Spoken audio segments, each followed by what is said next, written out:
Ye. Doğu Bey acdı, yemek veren yoktu buna. Özümden yemek getirmişim ki bana yedizdirim bana. Şaqqala, her gün getirəcəm. Ama bir dəfə balaları getir görüm. Neçə dənə balam var.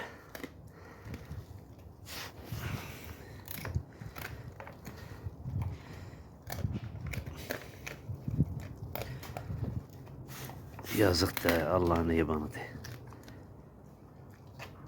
Danışmağa dili yok. İstəyir ki acam mən.